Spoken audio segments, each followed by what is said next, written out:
Halo, welcome back to 13 Channel bareng aku, Ria.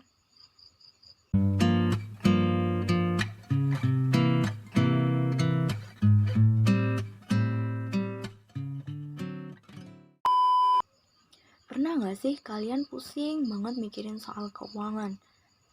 Misal nih, pengen beli sesuatu tapi nggak tahu uangnya ada nggak ya? Kalau aku mau beli ini, terus besok gimana ya? Nah, di video kali ini kita bakal bahas seputar keuangan. Aku bakal kasih tips atau cara gimana buat ngatur keuangan untuk mahasiswa. Tapi sebelum kita lanjut, jangan lupa buat subscribe channel ini karena ada banyak banget informasi ataupun tips-tips untuk kalian para mahasiswa yang ada di channel ini. Oke, sekarang kita mulai dari tips yang pertama. Yang pertama yaitu menabung. Pasti udah nggak asing lagi ya sama yang namanya menabung. Karena dari kecil pun kita udah belajar, udah diajarin untuk menabung.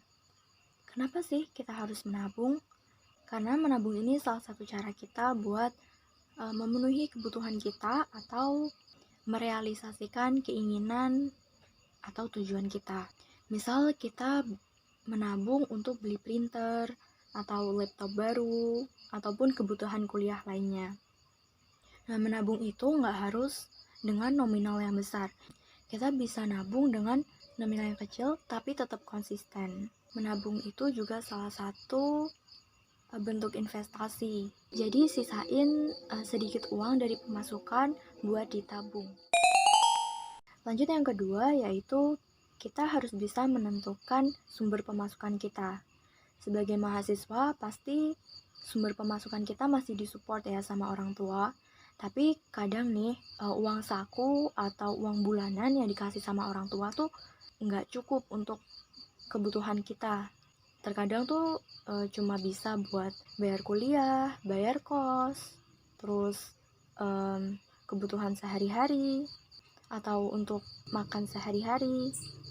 Nah, kalau kayak gini, salah satu cara yang bisa kita lakukan yaitu cari kerja part-time. Tapi usahakan ya, kerja part-time ini nggak mengganggu kegiatan kuliah kita atau mengganggu konsentrasi belajar kita. Karena kan emang part-time tuh pasti bikin capek ya, namanya orang kerja. Jadi kadang itu juga bisa berpengaruh sama kondisi tubuh kita. Mungkin pasti capek atau ngantuk pas kelas. Jadi usahakan kerja part-time yang kita ambil nggak mengganggu kegiatan belajar kita. Nah, setelah tahu apa aja nih sumber pemasukan kita catat semuanya. Mulai dari yang uang saku dari orang tua, terus hasil dari kerja part-time tadi, ataupun pemasukan kecil lainnya. Itu juga harus tetap dicatat ya.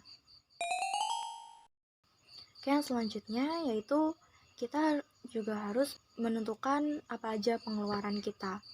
Di sini kita tulis semua pengeluaran kita, dari bayar kos, bayar kuliah, terus kebutuhan sehari-hari, ataupun buat kebutuhan lainnya. Tapi usahakan ya pas nulis pengeluaran itu kita juga sambil menentukan prioritas pengeluaran kita. Jadi tulis dulu pengeluaran untuk hal-hal yang paling prioritas. Ya kayak tadi bayar kuliah, bayar kos, terus pasti kebutuhan sehari-hari. Nah, yang keempat yaitu buat rencana keuangan. Jadi setelah kita nyatet pemasukan dan pengeluaran, kita buat anggaran keuangan. Dan pastikan di sini pemasukan itu lebih besar ya dari pengeluaran. Nah, kalau misal pemasukan ini lebih kecil dari pengeluaran, kita bisa pangkas pengeluaran kita. Jadi prioritas di bawah tadi, prioritas yang nggak terlalu penting itu kita hapus.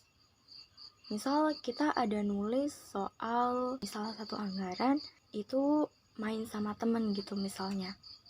Kan ini main sama temen itu salah satu bentuk refreshing gitu ya dari penatnya tugas-tugas yang ada.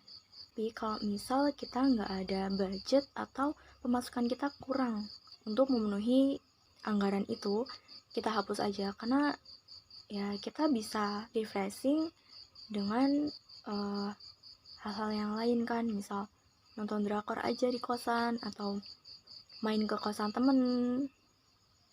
Terus ada cara lainnya kalau misal pemasukan lebih kecil dari pengeluaran, yaitu kita coba kurangin biaya buat pengeluarannya.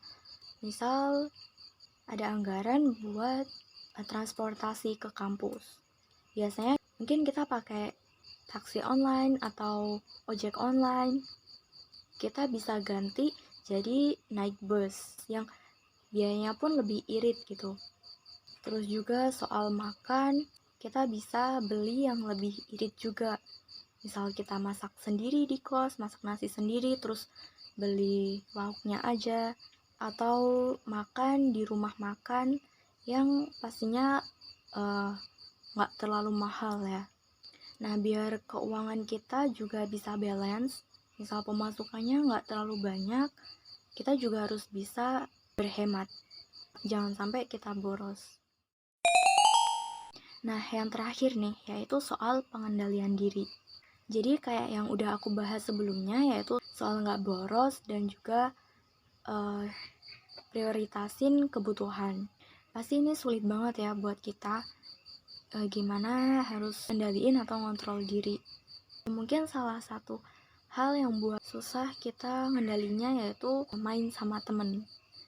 Jadi ini kadang kita nggak bisa nolak ajakan mereka ya, apalagi kondisi kita yang juga lagi butuh refreshing banget, atau lagi bad mood banget cuma di kosan doang. Nah, untuk ngatasin yang kayak gini, kita bisa milih tempat nongkrong atau tempat jalan yang nggak terlalu ngeluarin uang. Misalnya kita bisa ke taman buat ngadem. Nah, di samping kita hidup hemat, kita juga harus disiplin dan konsisten. Setelah kita udah tentuin pemasukan, pengeluaran, terus buat rencana anggaran keuangan juga, jadi kita harus tetap disiplin dan manut sama anggaran yang udah kita buat. Kalau kita tetap ngeluarin uang nggak berdasar pada anggaran yang udah kita buat, ya sama aja sia-sia, pasti bakal kacau lagi. Jadi soal pengendalian diri dan kontrol diri itu penting banget. Oke, itu tadi tips atau cara yang bisa aku kasih soal mengatur keuangan buat mahasiswa. Semoga tips ini bisa membantu kalian. And thank you udah nonton video ini sampai akhir. Jangan lupa buat like dan komen video ini. Jangan lupa juga buat subscribe channel ini biar kalian gak ketinggalan video selanjutnya. And see you when I see you.